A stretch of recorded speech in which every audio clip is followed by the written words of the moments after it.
ਦੂਸਰੇ ਚੱਕਰ ਤੋਂ ਸਟਾਰਟ ਹੋ ਰਿਹਾ ਸਿੰਗਲਾ ਸਾਹਿਬ ਤੇ ਮਾਹੌਲ ਇੱਥੇ ਫੁੱਲ ਬਣਦਾ ਕਿਉਂਕਿ ਇੱਥੇ ਦੇਸੀ ਜੁਗਾੜ ਨਾਲ ਕੰਮ ਹੁੰਦਾ। ਮੈਂ ਤੁਹਾਨੂੰ ਨਾ ਦੁਬਾਰਾ 640 ਦੇ ਮਗਰ ਜਿਹੜੀ ਹਿੱਚ ਪਾਈ ਹੈ ਨਾ ਦੇਸੀ ਉਹ ਟੁੱਟੀ ਹੋਈ ਹੈ, ਫਿਰ ਵੀ ਦੱਬੀ ਪਏ ਨੇ, ਟਰਾਲੀਆਂ ਖਿੱਚੀ ਪਏ ਨੇ, ਸਾਰਾ ਕੁਝ ਦੱਬੀ ਪਏ ਨੇ। ਮੈਂ ਤੁਹਾਨੂੰ ਵਿਖਾਣਾ, ਟਾਇਰ ਵੀ ਪੈਂਚਰ ਹੋ ਗਿਆ, ਲਿੰਕ ਵੀ ਟੁੱਟੀ ਪਈ ਆ ਤੇ ਤੁਹਾਨੂੰ ਤਾਂ ਹਿੱਚ ਵੀ ਵਿਖਾਣਾ। ਚਾਚਾ 640 ਕਿਹੜਾ ਮਾਡਲ ਆ? 97 ਮਾਡਲ। ਓਏ ਹੋਏ ਇੰਨੀ ਬੁਰੀ ਹਾਲਤ। 640 ਸਾਹਿਬ 97 ਮਾਡਲ। ਅੱਛਾ ਹਿੱਚ ਦੀ ਤੁਹਾਨੂੰ ਮੈਂ ਗੱਲ ਕਰ ਰਿਹਾ ਸਾਂ। ਹਿੱਚ ਇਹ ਚੈੱਕ ਕਰੋ, ਬਿਲਕੁਲ ਜੁਦਾ ਹੋਈ ਪਈ ਆ ਉਹ ਸਿਰੇ ਤੱਕ,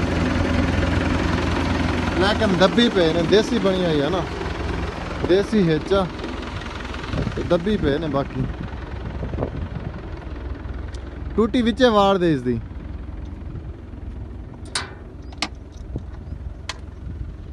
किस्मत भी बदनसीबी फरियाद क्या करेगी जहाँ का हाकम हो जालिम। नहीं दोबारा शुरू तो किस्मत की बदनसीबी फरियाद क्या करेगी जहाँ का हाकम हो जालिम। हाँ जिथों दा फरियाद क्या करेगी, जिथों दा हाकम होवे जालिम जालिम जालिम।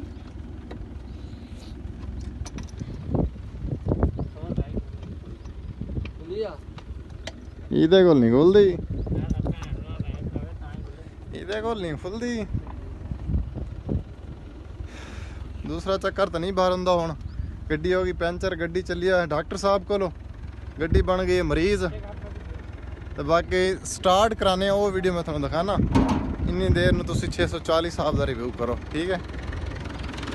ਇਹ ਜਨਾਬ 97 ਮਾਡਲ ਦੀ ਹਾਲਤ ਵੇਖੋ, ਰਿਮ ਸਾਰਾ ਤਿੜਕਿਆ ਪਿਆ।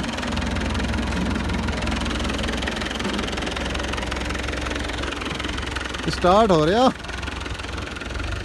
ਸਟਾਰਟ ਐਵੇਂ ਠੁਮਕੇ ਤੇ ਹੁੰਦਾ, ਠੁਮਕੇ ਤੇ।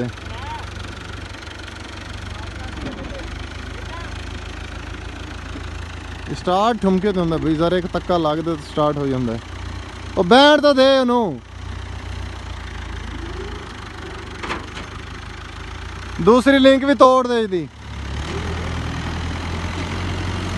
ਹੋ ਗਿਆ ਬਸ। ਇਹ ਨਾ ਵਜ੍ਹਾ ਕੀ ਹੈ ਪਤਾ ਹੈ?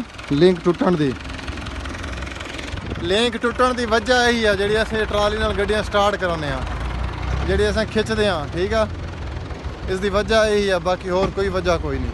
ਇਹ ਜਿਹੜੇ ਅਸੀਂ ਪੁੱਠੇ ਸਿੱਧੇ ਧੱਕੇ ਲਾਣੇ ਨਾਲ ਖਿੱਚਦੇ ਆ ਨਾ ਟਰਾਲੀਆਂ ਨਾਲ ਗੱਡੀਆਂ ਨੂੰ, ਤਾਂ ਇਸ ਵਜ੍ਹਾ ਤੋਂ ਲੈਣ ਕੇ ਲਿੰਕ ਟੁੱਟੀ ਆ। ਬਾਕੀ ਲਿੰਕ ਟੁੱਟਣ ਦਾ ਕੋਈ ਚਾਂਸ ਕੋਈ ਨਹੀਂ। ਬਾਕੀ ਪਰਲਾ ਟਾਇਰ ਪੈਂਚਰ ਹੋ ਗਿਆ। ਇਹ ਜੇ ਆ ਰਹੇ ਨੇ ਪੈਂਚਰ ਲਵਾਉਣ, ਗੱਡੀ ਹੋ ਗਈ ਠੁਮਕੇ ਤੇ ਸਟਾਰਟ। ਤੇ ਅਸੀਂ ਚੱਲਦੇ ਹਾਂ, ਠੀਕ ਹੈ। ਬਾਕੀ ਅਸੀਂ ਚੱਲਦੇ ਹਾਂ ਤੇ ਇਹ ਇਹਦਾ ਕੰਮ ਪੈ ਗਿਆ। ਪਰਫਾਰਮੈਂਸ ਜਿਹੜਾ ਸੀ ਪ੍ਰੋਗਰਾਮ ਵੜ ਗਿਆ, ਪਰਫਾਰਮੈਂਸ ਜਿਹੜੀ ਸੀ ਉਹ ਤੁਹਾਨੂੰ ਸ਼ੇਅਰ ਕਰ ਦਿੱਤੀ ਹੈ। ਬਾਕੀ ਉਮੀਦ ਕਰਦਾ ਤੁਹਾਨੂੰ ਅੱਜ ਦੀ ਵੀਡੀਓ ਅੱਛੀ ਲੱਗੀ ਹੋਗੀ। ਅਗਰ ਵੀਡੀਓ ਅੱਛੀ ਲੱਗੇ ਚੈਨਲ ਜ਼ਰੂਰ ਸਬਸਕ੍ਰਾਈਬ ਕਰਨਾ, ਵੀਡੀਓ 'ਤੇ ਲਾਈਕ ਕਰਨਾ, ਕਮੈਂਟ ਕਰਨਾ, ਸ਼ੇਅਰ ਕਰਨਾ। ਕਿਉਂਕਿ ਖੇਤਾਂ ਦੇ ਵਿੱਚ ਵੀ ਲੈ ਕੇ ਆਏ ਸੀ ਬਾਈਕ ਨੂੰ ਮੈਂ। ਬਾਈਕ ਮੇਰੇ ਦਾ ਸਾਰੀ ਦਾ ਬੁਰਾ ਹਾਲ ਹੋ ਗਿਆ, ਟਾਇਰ ਟੂਰ ਤੇ ਆਪਣੇ ਸ਼ੂਜ਼ ਵੀ ਬਿਲਕੁਲ ਖ਼ਰਾਬ ਹੋ ਗਏ ਨੇ ਤੇ ਗੱਡੀ ਵੀ ਸਾਰੀ, ਬਾਈਕ ਵੀ ਭਰੀ ਪਈ ਆ। ਯਾਰ ਇਸ ਚੈਨਲ ਨੂੰ ਜ਼ਰੂਰ ਸਬਸਕ੍ਰਾਈਬ ਕੀਤਾ ਕਰੋ, ਚੈੱਕ ਕਰੋ ਨਾ ਯਾਰ, ਕਮ ਔਨ ਬੇਬੀ, ਠੀਕ ਹੈ। ਬਾਕੀ ਦਿਓ ਇਜਾਜ਼ਤ, ਮਿਲਾਂਗੇ ਨਵੀਂ ਵੀਡੀਓ ਨਾਲ। Thanks for watching.